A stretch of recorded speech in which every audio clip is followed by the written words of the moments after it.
I'm taking trees off my land and using traditional timber framing skills to turn raw pine into a portable ground mount for my IntegraRack ballast racking system.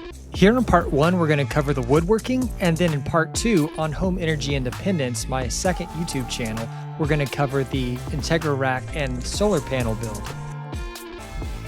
I'm partnering with Signature Solar to show you the IntegraRack BallastRack system, so if you're interested in this product after the video, be sure to check out the links in the description. Also, don't forget that you get a discount when you use my link and affiliate discount code. The ballast rack is super versatile in the way that you can, well, ballast it or weigh it down. You can cover it with a ground cloth and then dump soil or rocks or anything else on top of it. You can put concrete curbs on it. You can mount it to a concrete pad. There are so many different ways it can be done. After deciding I was going to go with the IntegraRack mount, I went ahead and jumped into Shaper 3D and created a 3D render of what I wanted to do. You see, it's a very simple mount with just a few brackets in between each panel here, and then you've got this wooden base. Now, IntegraRack comes with all sorts of ways that you can mount these things, but I didn't want to go with any of them because I wanted it to be mobile. So I decided to come up with this ballast base here. And in the end, I did not go with this centerpiece. After designing it like this, the next thing that I did was created a cut list. So I turned this on, turn off the base and turn off the panels. And this is what we're left with. So I need 2 of these long pieces, and then I needed the end caps and then my bracing. Shaper 3D then makes it easy for you to turn your CAD drawings into blueprints, or cut sheets rather. So I went ahead and did that, and you know, these aren't perfect, but it was good enough for me to get started. I milled up the rough cut beams and then got started tracing out the blueprint lines and then using some really fun tools to cut everything down. And while the big power tools are a lot of fun, there's just something therapeutic about using old school hand tools. But then again, power tools sure are nice. Traditionally, you would bore holes with the drill and then use chisels to smooth everything out and clean up mortise. But since we've got the power tools to do it, why not speed things up? Like this right here, you would have to go over it and make lots of cuts and then spend a lot of time chiseling to do what you can do right here in just a couple of seconds. After making this cut, the project went stale for about 2 months. I'm gonna get y'all up to speed. I've got my 2 long beams here, and each one I've already cut the tenon or the mortises into each end and then into the center over here. And now what I'm doing is creating my cross members. Those are going to connect these 2 at the end, and then I'm also going to connect, I need to build one more that's going to go in the center, but I still got to mill that out of a log. So right now I've cut my basically 3-inch cuts down here. This is 8 inches. I'm going to cut 3 inches and then 3 inches here. So I've got 6, and I'll have 2 inches on the side. And you can see right here, that 2-inch strip, that's going to be my tenon. And instead of cutting and chiseling and doing all the old school, which I love, timber framing techniques, we're essentially going to take, let me see right here, let's do this. You can see I've marked them, but I'll scribe them with some pencil here to make it deeper. Essentially, we're going to take a modern approach, which I learned from the guys at Two Guys Timber Framing, and we're going to use the sawmill to cut these parts out, which just speeds everything up. So I've already made my cut here with the big skill saw, and now we're going to cut in here with the sawmill, and then we're going to flip it over and do it again.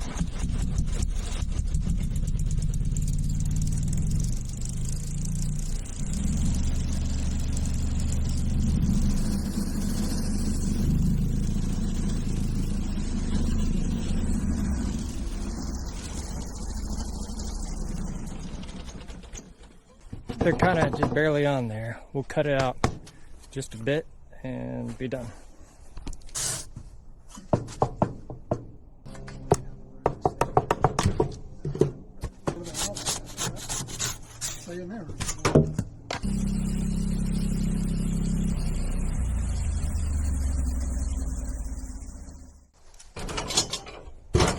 This is going to be interesting. interesting because they're not gonna.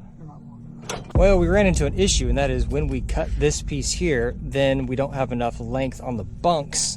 So we're gonna set one on top of the other until we get it. Well, we'll just cut them one at a time. That's it. Just a little extra step. We're learning.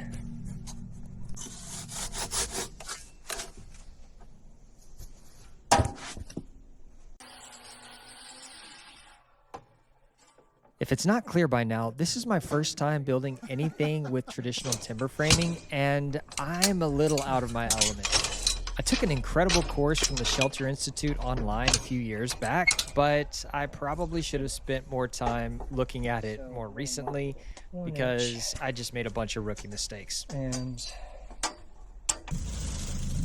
here I'm cutting 1 inch down from the top of the beam, but I should have been measuring 6 inches for the tenon instead of just 1 inch down because my beams aren't perfectly 8 inches. We just cut off our little tabs here, 1 inch. Went kind of sloppy, but just ran it down. So now we've got our perfectly sized 6 by 2 full dimension tenons. We do need to round off the edges right here so that it'll fit into the mortises because the chainsaw mortiser has a beveled side on it. So this blade is definitely gummed up real bad. See, it's just covered in pine tar and it's getting pretty dull. We've cut through quite a bit with it, done this entire project so far on this blade. So it's time to get a new one on. Dun, ta-da! I'll set this one aside for a minute. I'm buying sets of 10. I just bought, I think it's delivered today, the saber tooth sharpening system and tooth setter. So I won't have to keep buying blades because I can sharpen them. So I'm excited about that.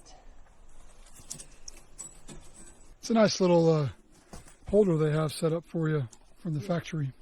It makes it convenient for not cutting yourself. Yeah, and not having to unpack more than one blade at a time. You definitely want to have gloves on because these bad boys are very sharp. One way to get these on, or only one direction, assuming you don't have them pointing the opposite direction. Any trick to doing top or bottom first? Or just whatever the saw is? Just don't try to have two people do it. It's a one-man job.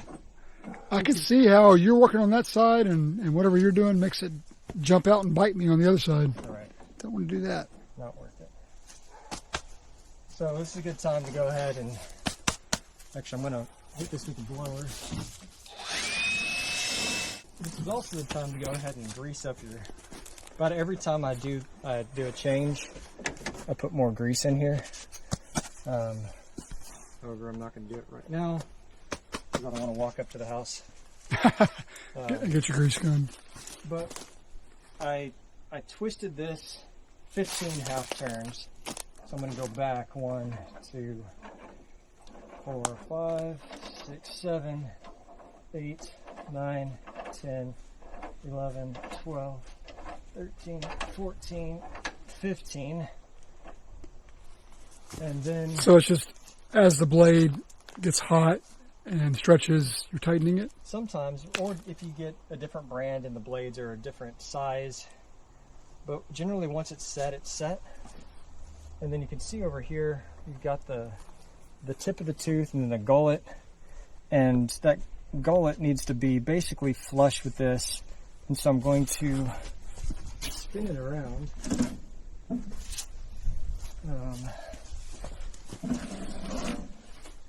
It's actually working itself. Yeah, right in the right groove. At the moment, I'm wondering why.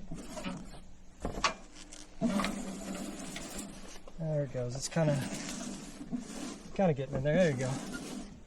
So it's pretty much right on. So you basically want it as much on the back side of the wheel as you have on the front side, including the tooth, which puts it about right there. Now, if there's too much on the front, I can can't remember if it's tighten it or loosen it, and the tightening or loosening of this will move that blade back and forth. This is right where I want it. We got carried away because it was so much fun, forgot to film. But we're just putting these chamfers on the edge and just using the slick. Oh, one more right there.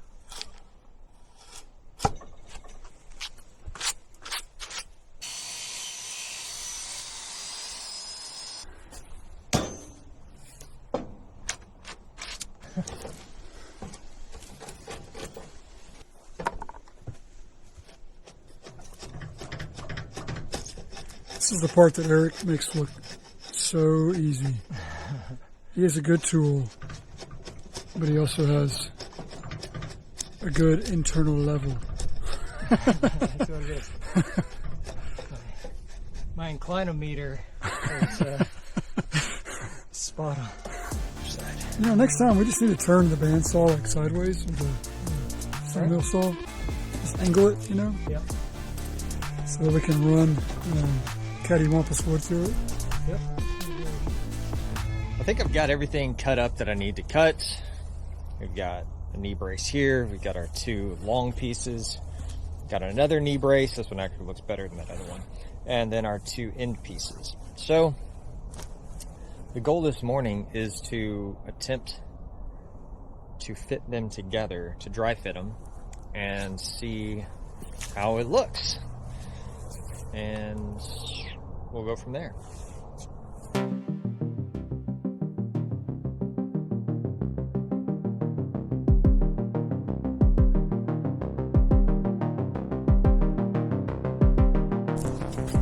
Not really starting to see the actual shape of this thing. I'm going to flip this one on its side. These big pieces here on the top are going to go right here. And then we've got the knee braces underneath each of them. I had originally planned to put a third piece right here in the middle. I might still end up doing that, but for now we're going to try it out with just one of them, or without the middle one.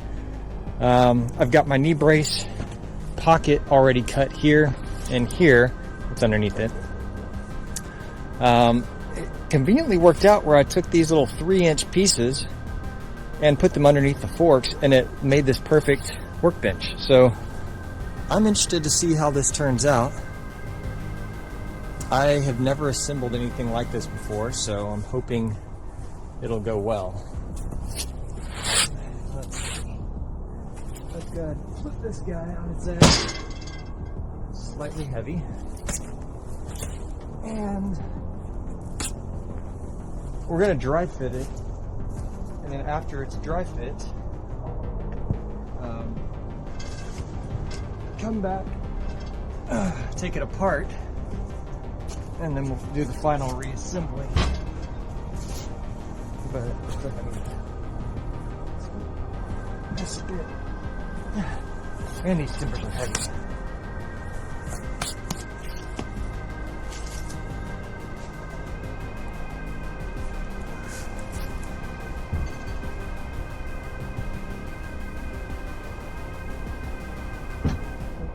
Should have measured to make sure. And this is the moment I realized that I really messed things up. That's disappointing. Alright, somehow I didn't measure properly, but this pocket is not big enough. So, I guess this is why we dry fit things. This one, I don't know. Looks like it's going to be too small as well. Bummer. So, I spent the rest of the morning cutting, chiseling, pounding, shaving, pretty good, and measuring. Just wanted to make sure that the width of this tenon was perfect. Perfect. And now it's time to dry fit again. Hopefully everything's going to work out fine.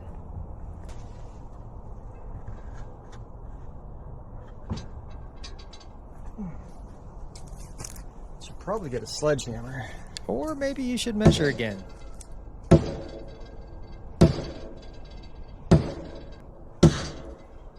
Yep, I had to take my jacket off because I was getting too hot. Spent all this time pounding on this thing that didn't fit. But I assessed the situation and realized there's only one thing left to do.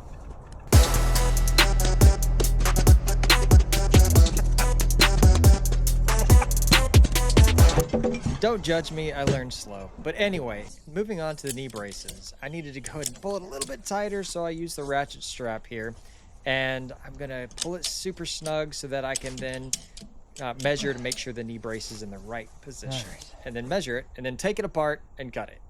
I think the issue that I have is this tenon isn't rounded off enough, and so it's bottoming out. This one, it actually looks pretty good. I mean, it looks terrible, but it'll work. Apparently I didn't record it, but I laid the knee brace on the side and then I scribed out the mortise here on the short piece. And it's painfully obvious for me now that I'm going back and watching this, but I definitely should not have started with this mortise and tenon, but rather should have put it into the short piece, got it secure, and then put both of those two into that long piece at the same time. And just like before, it's definitely not fitting, and of course, I didn't put it together properly, so look at that. I busted out the corner of the mortise. That's great. At this point, the only responsible thing to do is take it apart, shave it down, and make sure that everything fits properly.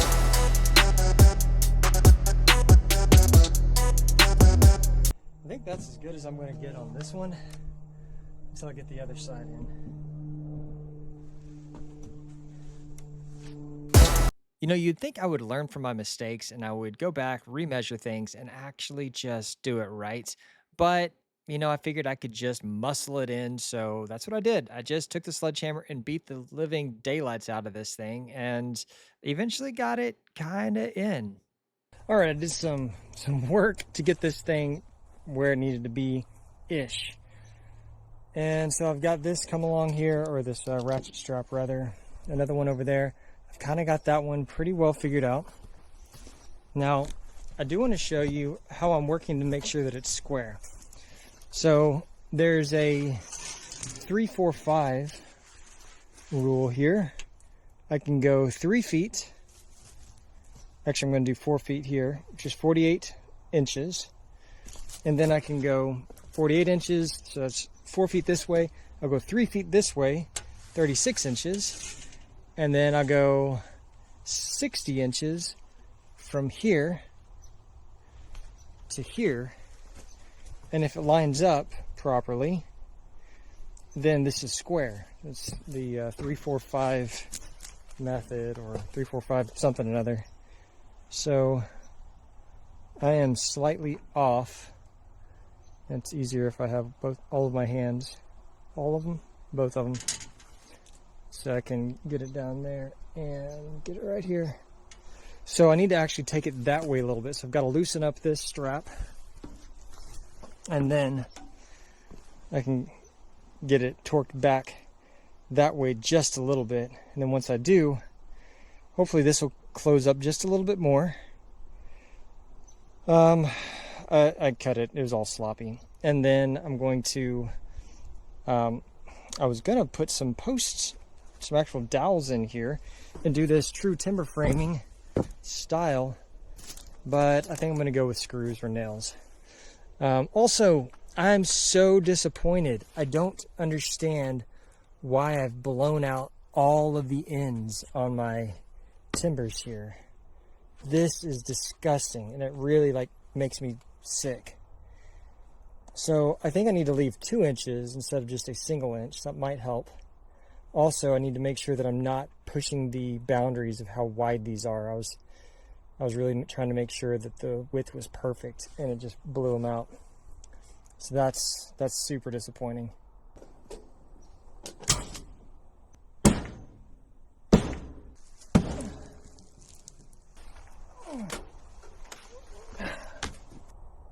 Yeah, it's still off. This is me adapting to the fact that this is not going to get perfect because I cut it wrong.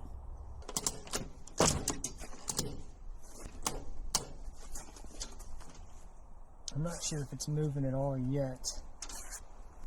It's about the same. So I'm going to whack it a little bit. Seemed like that moved a bit. Pretty close. I was going to put spikes in here, or pegs, but I don't actually have the drill bit that's the right size. So for now, I'm gonna put these nails in it, and I think they're gonna hold just fine. Just fine for what I'm doing.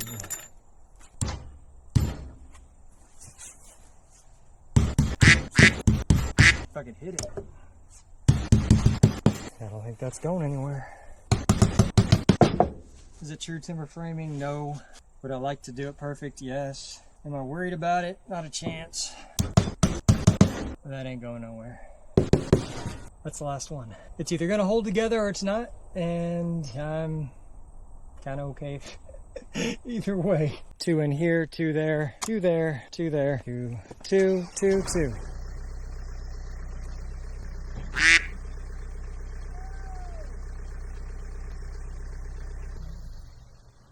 Of course I made it like just small enough to where it doesn't fit on the, just barely fits there on the tips. Oh, come on. I thought I measured that right. But this thing is solid and it's heavy, and I don't think that the solar panels are gonna tip it over.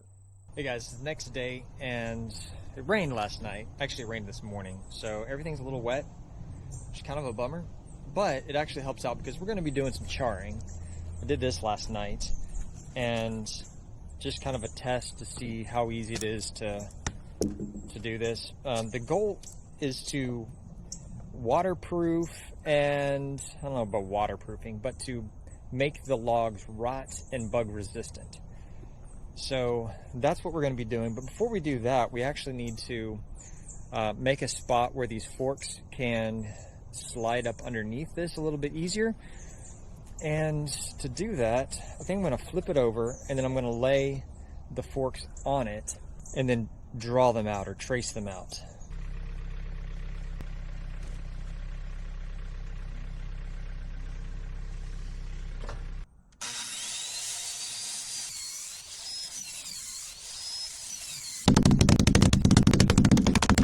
Some holes. Okay, does that look fun?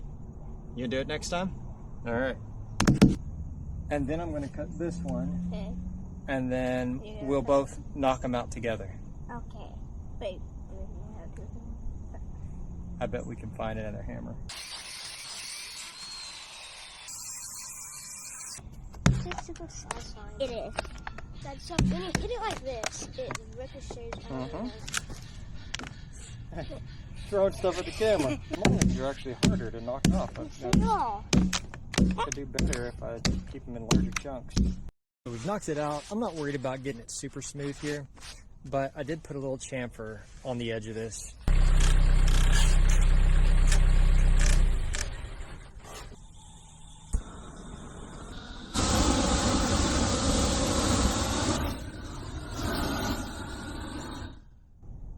So this is taking a lot longer than it was last night because, well, it's wet.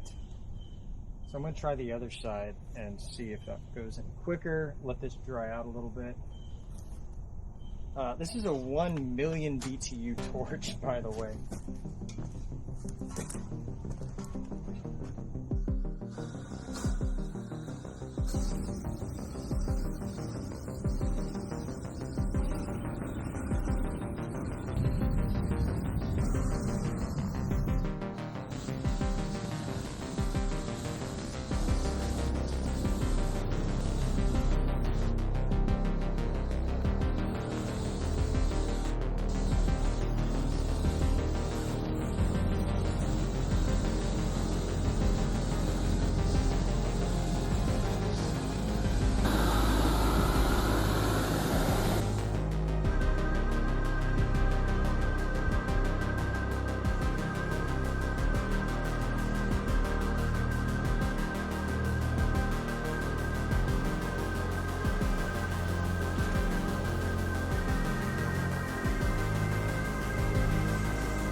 Man, actually, I really like the way that it looks with the black, but it sure is messy. You can probably see all over my face.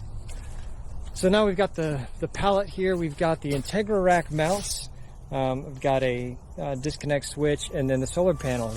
The build here with the solar panels, that's actually going to be on my other channel, which is Home Energy Independent. So if you're interested in that sort of thing, go check that out. Link will be right here whenever it's posted. Or you can watch this video. That was great for you as well. See you in the next one.